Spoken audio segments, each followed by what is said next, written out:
गई थी। ठीक, श्याम प्रकाश जाटव जी, जो बात विपिन जी कह रहे हैं ये तो मौके की नजाकत है, लेकिन देते सभी हैं, रेवड़ी सभी बांटते हैं। लेकिन एक बात मैं समझना चाहूंगा आपसे जाटव जी, जरा देश को बताइए, क्योंकि ये रेवड़ी कल्चर सब सुन रहे हैं और अब उस पर रोज आए दिन बहस भी होती है। ये रेवड़ी है क्या, ये अभी तक क्लियर नहीं हो पाया। अगर आप प्लीज विस्तार से समझा पाए इस बात को कि रेवड़ी है क्या। जो आप देते हैं वो रेवड़ी नहीं है, जो विपक्ष देता है वो रेवड़ी है। आपकी रेवड़ी सेवा है और उनकी जो है वो मेवा है। ये कैसे, जरा थोड़ा सा समझाइए, रेवड़ी है क्या। देखिए, हमने जो भी सुविधाएं देश के नागरिकों को दी हैं, वो जरूरत पड़ने पर और जरूरतमंदों को दी जा रही हैं और वो अनवरत दी जा रही हैं। वो अपने बजट को देख करके दी जा रही है और बजट की व्यवस्था बना करके दी जा रही है, उनको रोका नहीं जा रहा। और जितना कहा गया उतना दिया गया और 100% वो जमीन पर पहुंचा। कहीं भी किसी भी प्रकार से ऐसा कोई आश्वासन नहीं दिया गया जिसमें बैकफुट पर आना पड़ा। आज हम जिस तरीके से मुफ्त अनाज का वितरण कर रहे हैं जरूरतमंदों को, वो रेवड़ी नहीं है। किसी भी सरकार की जिम्मेवारी है अपने नागरिकों को भोजन जो है गारंटेड भोजन पहुंचाने की, उस काम को कर रहे हैं। ठीक इसी तरीके से जिन लोगों के पास में अपने मकान नहीं थे, कच्चे मकान थे, उनको पक्के मकान बनाने के लिए पैसा दिया और वो 2,65,000 रुपए का उन लोगों ने लाभ लिया और 4.5 करोड़ लोगों को मकान मिले। लोगों को शौचालय, देखो ना, 2014 में लोग शौच करने के लिए सड़कों के किनारे बैठते थे, मुख्य रूप से दिखाई दिया। 14 करोड़ देशवासियों को शौचालय दे दिए, मुफ्त दिए। कहीं भी किसी प्रकार का जो भी व्यवस्था करनी पड़ी वो सरकार ने की, मगर अनवरत दिए और पूरी तरीके से भारत को स्वच्छ किया। तो हमने जो भी काम किए वो 100% जमीन पर पहुंचाए। यानी आप ये कह रहे हो जो हम 100% गारंटी पूरी कर रहे हैं वो सेवा है और इनकी मेवा है। जिम्मेवारी है, सरकार की जिम्मेवारी है, हम सरकार में हैं, लेकिन जाटव जी 100% पहुंचाने के लिए काम भी कर रहे हैं, उसके लिए पैसे की व्यवस्था। जाटव जी, एक बात मैं जानना चाह रहा था, अगर इनके, क्योंकि पीएम देश के प्रधानमंत्री, उनकी भी चिंता वाजिब है कि भाई अगर इस तरह से हालात रहेंगे तो राज्यों का बंटाधार होगा। लेकिन एक सिक्के का पहलू यह भी है, अगर मैं गलत हूंगा तो करेक्ट करिएगा, कि देश पर जब आप सत्ता में आए यानी कि 2014 में 55 लाख करोड़ का कर्जा था और मौजूदा वक्त में ये 1.5 लाख करोड़ का कर्जा हो गया। तो ये रेवड़ी कल्चर से हुआ या फिर कैसे हुआ है? देखिए, जब हम किसी भी प्रकार से, अब आप अपने घर के लिए अपना मकान बनाते हैं, गाड़ी खरीदते हैं, तो आप उसको खरीदने के लिए आपने मोबिलाइजेशन अमाउंट को आप पैसा लेते हैं, बैंकों से पैसा लेते हैं, क्योंकि आप पैसा चुकाने में सक्षम है। और बैंक आपको कर्जा जो देता है वो इसलिए देता है कि आप उसको चुकाने में सक्षम है। अच्छा, हमारी सरकार, मेरी बात खत्म नहीं, अभी पूरी बात सुने। हमने जो पैसा लिया, अगर आप ही कह रहे हो कि कर्ज लेंगे हम, कर्ज लेकर घी पीएंगे ना सर, तो घी तो पी रहे हैं। गलत बात, मेरी बात नहीं सुन रहे हैं आप, अपने डायलॉग बोल रहे हैं, मेरी बात सुन लो पहले। हम जो पैसा ले रहे हैं वो यहाँ के डेवलपमेंट के लिए ले रहे हैं, उस पैसे को वापस भी कर रहे हैं। अच्छा, हमने उस तरीके से नहीं किया जिस तरीके से कांग्रेस के समय में पेट्रोल, जो मुल्क पेट्रोल देने वाले मुल्क थे, उनसे पेट्रोल लिया किस पर, एक के नाम में बॉन्ड दे करके। वह पैसा आने के बाद कितने हो गए, मैं उस पर नहीं जा रहा। एक मिनट, आपको ये समझना पड़ेगा ना। नहीं जाटव सर, अभी मैं पूरा वक्त आपको दूंगा। जाटव सर, एक मिनट, आपने कहा कि जहां पर योजनाएं लागू करने के लिए हम पैसा दे रहे हैं उसको इंप्लीमेंट भी कर रहे हैं। लेकिन एक बात बताइए, उदाहरण के तौर पर किसान सम्मान निधि, आप किसानों को एमएसपी दे दीजिए ना, वो तो एमएसपी मांग रहे हैं। आप कह रहे हो कि नहीं आप किसान सम्मान निधि ले लीजिए। एक मिनट सर, एक मिनट, एक पहली बात। दूसरी बात यह है कि आप जैसा कह रहे हैं कि 81 करोड़ 35 लाख लोगों को 5 किलो आप अनाज दे रहे हैं, तो ये योजना इसीलिए है कि अभी भी लोग गरीब हैं और आप उनको अनाज दे रहे हैं, यही बात है ना? देखो, आप क्या समझ रहे हैं कि एक एक आदमी के पास में इतना पैसा होगा कि वो खरीद पाएगा? 140 करोड़ लोगों का देश है। हाँ, और उसमें से 81 करोड़ लोग जो है वो गरीबी रेखा के नीचे हैं आपके मुताबिक। अरे 81 करोड़ लोगों को हम उनको राशन दे रहे हैं जिनको, जो मतलब आपको मालूम है कि किस तरीके से आदमी पैसा अर्जन करता है और किस नहीं, कोरोना तो चला गया सर, वो गरीबी रेखा नहीं है। हाँ, हमारी जिम्मेवारी है, हम उनको दे रहे हैं, खरीद नहीं सकते सर 5 किलो राशन। देखिए, किसी के ऊपर भी कभी भी संकट आता है, हाँ, वो कह करके नहीं आता है। तो 81 करोड़ 35 लाख लोग जो है वो गरीब है सर। क्वेश्चन पर क्वेश्चन दागेंगे। आपने पहला क्वेश्चन का जवाब नहीं दिया, दूसरा क्वेश्चन में आपने लेकर के आ गए। नहीं सर, दर्शकों तक जाना चाहिए ना कि आपकी जो गारंटी है वो सेवा है, तो वो सेवा कैसे? रेवड़ी नहीं है, मैं यही जानना चाह रहा था। नहीं है रेवड़ी नहीं। हर एक व्यक्ति को क्या पता कब किसके ऊपर किस प्रकार की परेशानी आ जाए। हाँ, उसको राशन देने के लिए 2007 में एक परिवार, पूरे परिवार ने सुसाइड कर लिया। 60 लोग थे जिसमें 3 साल का बच्चा भी था, और किसी के भी पेट में जब हमने उसका ऑटोप्सी कराया तो किसी के भी पेट में एक अन्न का दाना नहीं था। कोई किसी के यहाँ पर मेहमान पहुंच जाया करता था तो पहले क्या स्थिति थी कि कहाँ से व्यवस्था होगी, कैसे खाने की व्यवस्था होगी। आज वो लोग, उनको मालूम है कि सरकार हमें राशन दे रही है। देखिए, रोटी, कपड़ा और मकान हर एक इंसान की बेसिक जरूरत है और सरकार हमारी उसको पूरा कर रही है। और इसमें ये किसी प्रकार से इसका आकलन करना कि वो गरीबी रेखा से नीचे है या ऊपर है, देखो एक दिन में सब चीजें नहीं सुधरती, मगर आपको ये अच्छी तरह मालूम है कि 4.5 करोड़ लोगों को, तो यानी ये वोट के लिए नहीं हो रहा सर, उनके पास में मकान, आप 5 किलो राशन जो दे रहे हैं वो वोट के लिए नहीं दे रहे। नहीं, वोट के लिए नहीं दे रहे। हम ये जो राशन है वो हर उस व्यक्ति को दे रहे हैं जो हमारे देश का नागरिक है और उसका फसल के ऊपर अधिकार है। और आपने अभी बात कही कि एमएसपी के लिए दे देते हैं आप किसान निधि, नहीं, अभी आपने पहले 1% किया किसान निधि का, कि किसान निधि में आप जो है पैसा एमएसपी पे क्यों नहीं दे देते? तो आप मुझे एक बात बताएं, कोई मशरूम उठाता है तो मशरूम के ऊपर हम पूरा एमएसपी पे खरीद कर रहे हैं।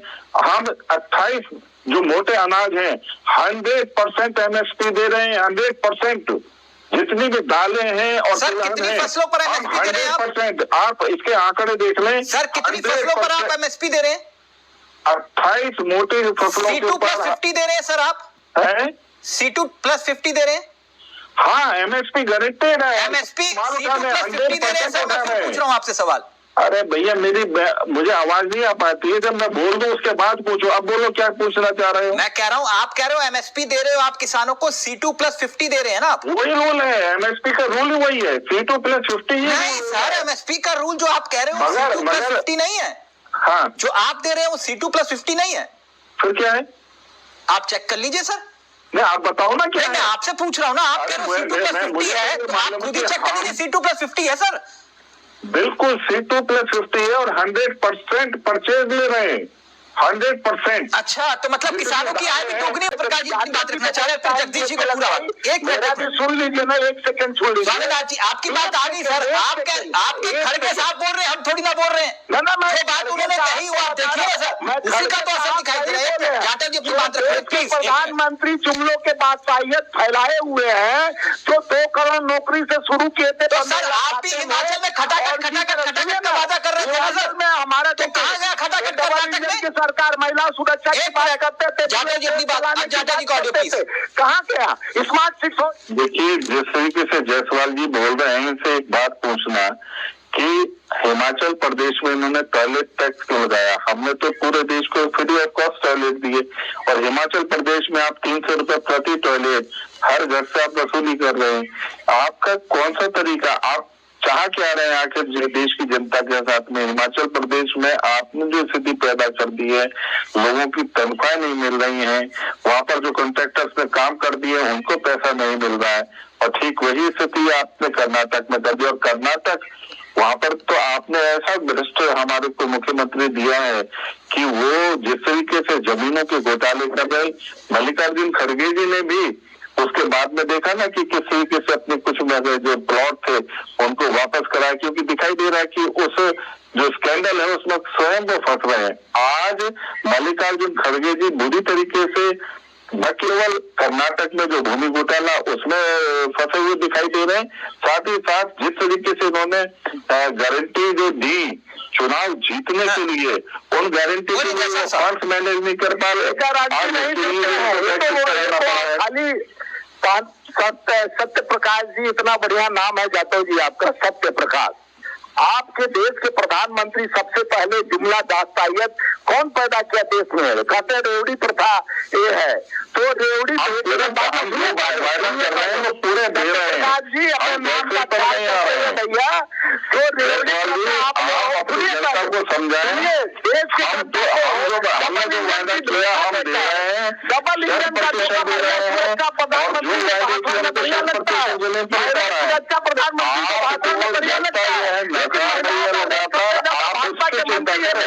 और करते हैं महिलाओं का शोषण, महिलाओं का बलात्कार भाजपा के विधायक करते हैं, भाजपा के मंत्री करते हैं। उत्तर प्रदेश में एनसीआरबी रिपोर्ट में देखिए ना, सबसे ज्यादा महिला सुरक्षित है, महिला सुरक्षा का गारंटी।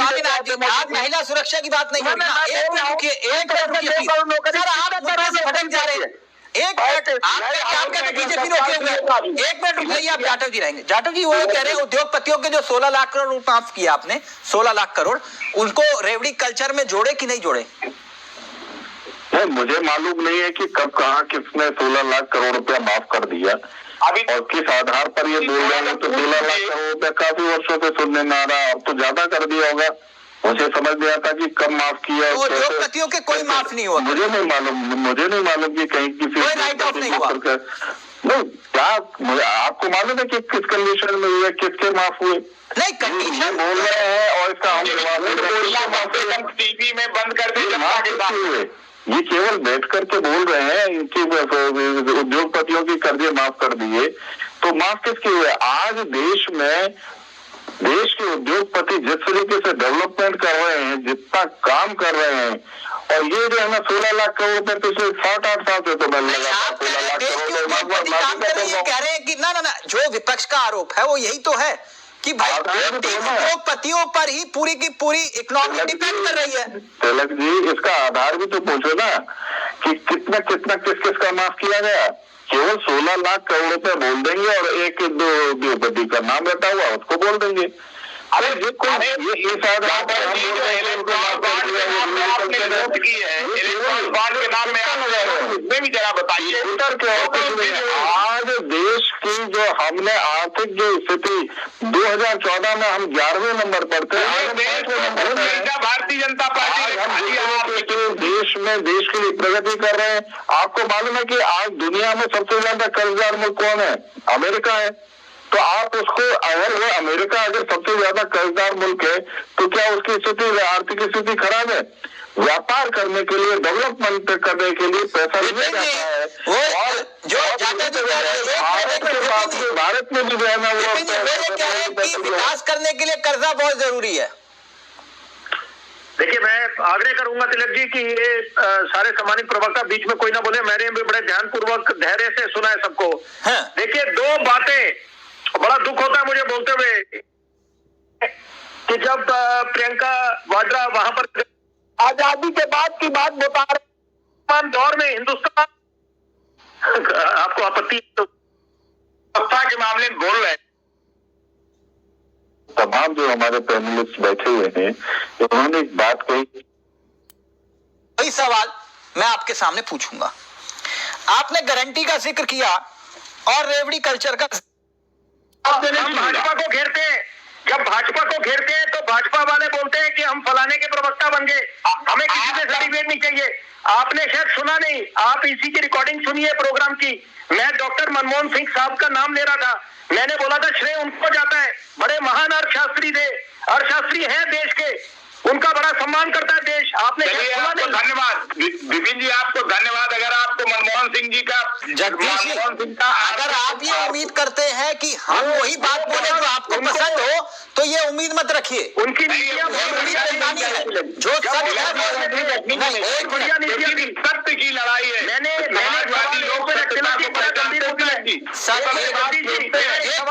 झूठ में जो सबका ऑडियो नीचे रहेगा, सिर्फ शांत प्रकाश जाटव जी को पूरा वक्त मिलेगा। आप जगदीश जी प्लीज सुन लीजिए, सुन लीजिए, आपने जो सवाल उठाए हैं वही सवाल जो स्वामीनाथ जायसवाल जी ने उठाए हैं, वही सवाल मैं आपके सामने पूछूंगा। आपने गारंटी का जिक्र किया और रेवड़ी कल्चर का जिक्र किया। इनका कहना यह है, यानी विपक्ष का आरोप है कि आपने देश के सामने सबसे बड़ी गारंटी रखी थी श्याम प्रकाश जाटव जी 15 लाख रुपए देने की। क्या वो गारंटी पूरी हुई? आपके पास में कहीं इस प्रकार का दस्तावेज है जिसमें हमने 15 लाख रुपए देने की गारंटी दी थी? आप प्लीज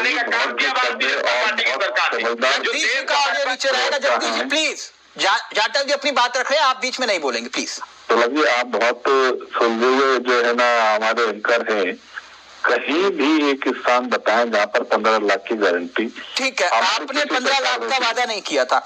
आप ये कह रहे हैं कि 15 लाख का वादा नहीं किया था, लेकिन आपने पेट्रोल के दाम कम करने का वादा किया था। क्या वो गारंटी पूरी हुई?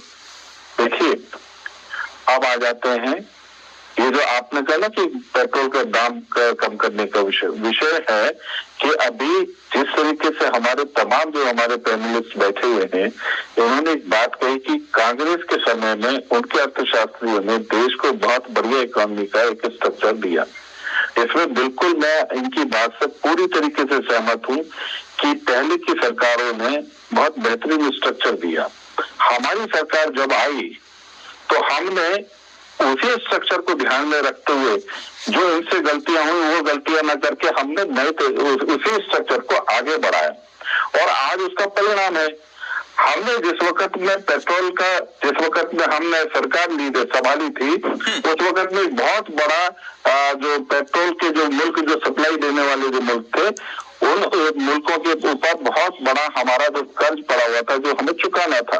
अच्छा। इस कारण से वो जो पेट्रोल के जो दाम है, हमने बहुत टेक्निकल तरीके से उसको कंट्रोल किया और जिस तरीके से उस पेट्रोल के दाम तो 100 रुपए तक पहुंच गए ना सर। वहां तो बात हो रही थी, जो आपके समर्थक थे वो कह रहे थे कि 35 रुपए तक मिलेगा। आप सुने, जिस वक्त में हमने 2004 में सरकार छोड़ी थी तब था 18 रुपए और 2014 में जब हमने सरकार जो हमारे पास में आई उस वक्त में पेट्रोल का दाम था उस वक्त 82 रुपए, वहां से 82 रुपए तक पहुंचा और 82 रुपए आज हम 90-95 रुपए के रेट है। तो आज हम कितना परसेंट बढ़े और उस कर्जे को भी चुकाया और साथ ही साथ प्रवक्ता से एक सवाल पूछना चाहूंगा। नहीं विपिन जी, वो कह रहे हैं 82 रुपए। मैं एक बात बोलना चाहूंगा। पहले मैं बिल्कुल इत्तेफाक नहीं रखता। इन्होंने बोला 15 लाख की बात कि कहीं पर दस्तावेज या कोई ऐसा है डॉक्यूमेंट। जनाब, अगर चुनावी मैदान में जाके आपके नेता बोल जाते हैं कि यहाँ पर 15 लाख आएंगे बैंक अकाउंटों में, तो अपने आप में वो प्रमाण है। आप मुझे मैनिफेस्टो में एक लाइन दिखा दें। अच्छा, वो कह रहे हैं मैनिफेस्टो में, यही बात बहुत बड़ी है।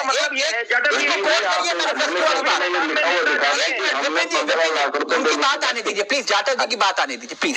जाटव जी ने सबको संयम के साथ सुना। आप तीसरी गारंटी आपने कहा कि नहीं, पेट्रोल को लेकर जो बात थी, आपने कहा था 100 स्मार्ट सिटी बनाएंगे, ये आपकी गारंटी थी। कितनी बन पाई सर?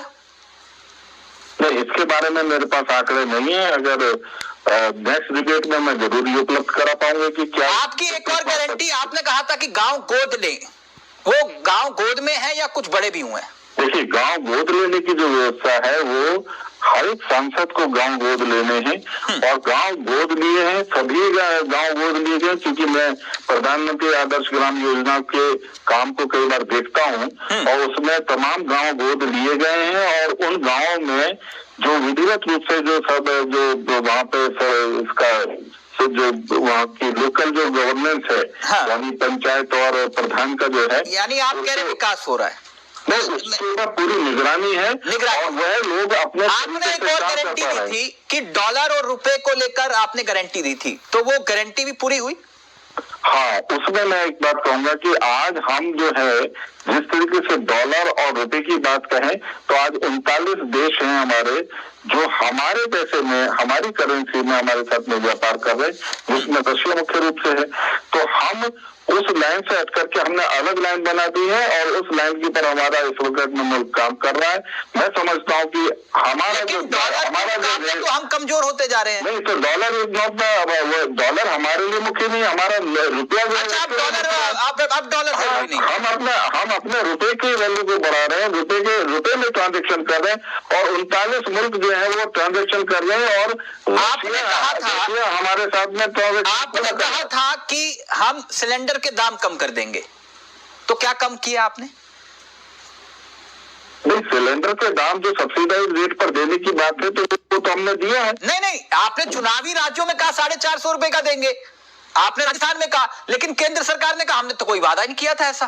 मन में बोला ना केंद्र सरकार ने। सिलेंडर के बारे में मुझे जानकारी नहीं है, सिलेंडर के बारे में तो ये वादा। अच्छा, अब एक आखिरी सवाल मेरा आपसे कि जो इस पूरी बहस में एक बहुत महत्वपूर्ण बिंदु छूट गया और वो है ओल्ड पेंशन स्कीम यानी कि ओपीएस। ओपीएस आपकी नजर में रेवड़ी है या फिर नहीं? तो ओपीएस जो है ओल्ड पेंशन स्कीम को लेकर के हमने नई पेंशन स्कीम जो हमने नेशनल पेंशन स्कीम को इंट्रोड्यूस किया था और सही मायने में ओल्ड पेंशन स्कीम देश के ऊपर कहीं ना कहीं जो है ना बोझ की स्थिति पैदा होती है। बोझ की होती है। हमने तो नेशनल पेंशन स्कीम को ये बोझ आप हल्का क्यों नहीं करते हो? अगर आपकी नजर में ओपीएस रेवड़ी है तो ये बोझ आप अपने घर से भी हल्का कर सकते हो। उदाहरण के तौर पर जो सांसद ओपीएस ले रहे हैं तो वो सांसद ओपीएस क्यों ले रहे हैं? जो विधायक ओपीएस ले रहे हैं तो वो ओपीएस क्यों ले रहे हैं? तब देश के ऊपर बोझ नहीं बढ़ता सर। जब यानी आप ओपीएस लो तो बहुत बढ़िया, और अगर सरकारी कर्मचारी ओपीएस मांगे तो आप कहो कि देश के ऊपर बोझ बढ़ रहा है। ये कौन सी बात हुई सर? देखिए, नेशनल पेंशन स्कीम इस वक्त में लॉन्च की गई है, उसके ऊपर काम हो रहा है। विधायक किस कैटेगरी में ले रहे हैं या जो है सांसद किस कैटेगरी में ले रहे हैं? सर, सांसद और विधायकों पर भी जो है ये लागू करिए ना, तो आप ओपीएस क्यों खाएंगे? नहीं, मुझे इसके बारे में जानकारी नहीं है कि किस प्रकार उनको दी जा रही है, ये टेक्निकल क्वेश्चन है। सर, अभी तो आप ओपीएस को रेवड़ी मान रहे हैं। नहीं, अगर सांसद और विधायकों को ओपीएस मिल रहा है, मैं रेवड़ी नहीं कह रहा तिलक जी, ओपीएस लाइबिलिटी है, वो लाइबिलिटी। तो सर, लाइबिलिटी आप क्यों बढ़ा रहे हैं ओपीएस के ऊपर? वो बोझ है। अगर सरकारी कर्मचारी आपकी नजर में बोझ है, ओपीएस बोझ है, तो फिर लाइबिलिटी आप क्यों बढ़ा रहे हैं? सांसद और विधायक क्यों ले रहे हैं ओपीएस? मुझे उसकी जानकारी नहीं है कि वो ले रहे हैं या नहीं ले रहे हैं, मगर मैं जानकारी दे रहा हूँ आपको। ठीक है, दो पेंशन ले रहे हैं सांसद विधायक, तो उसको देखे वो क्या है। हमारे एजेंडे में अभी कहीं इसकी चर्चा हुई नहीं है। अब आपने विषय रखा है, हो सकता है वो एजेंडे में आएगा विषय। अच्छा, तो मतलब ओपीएस आपके लिए अच्छी है और सरकारी कर्मचारी के लिए वो ओल्ड पेंशन स्कीम देश के लिए मुश्किल पैदा करने वाली है, इसलिए नेशनल पेंशन तो सर सबसे पहले आप सांसद और विधायकों की ओल्ड पेंशन स्कीम रोकिए। कितने हैं सांसद और विधायक अच्छा जो पेंशन ले रहे हैं? मैं उनको देने के हक में नहीं हूँ। अभी तो आप उनके अभी तो आप कह रहे हैं आप सुने, वो कितने हैं? मैं उसको देने के हक में नहीं हूँ कि उनको दी जाए या ना दी जाए। जो भी देश के हित में जो भी स्टेप उठाया जाए, जो अन्य कर्मचारियों के साथ में, वो उनके साथ भी लागू होना चाहिए। लेकिन सर, तो फिर आप पक्षपात क्यों कर रहे हो? जब आप कह रहे हो कि उनके लिए, सरकारी कर्मचारियों के लिए ओपीएस की दवा अच्छी नहीं है, तो आप क्यों खा रहे हो सर? आपको भी नहीं लेनी चाहिए। बिल्कुल, मैं वही बात तो कह रहा हूँ कि वो नहीं खानी चाहिए। आप ले रहे हो सर, और आप सलाह दे रहे हो सरकारी कर्मचारियों को कि ओपीएस की आवाज मत उठाओ। नहीं, मैं सलाह नहीं दे रहा, मैं तो ये सलाह दे रहा हूँ कि अगर पेंशन ये ओपीएस अगर विधायकों और सांसदों को भी मिल रही है तो उसको भी उसी प्रकार से लागू किया जाना चाहिए जो शेष कर्मचारियों के ऊपर लागू है। वक्त इजाजत नहीं दे रहा, वक्त से मैं ऊपर चला गया। थैंक यू सो मच, बहुत बहुत शुक्रिया विपिन जी।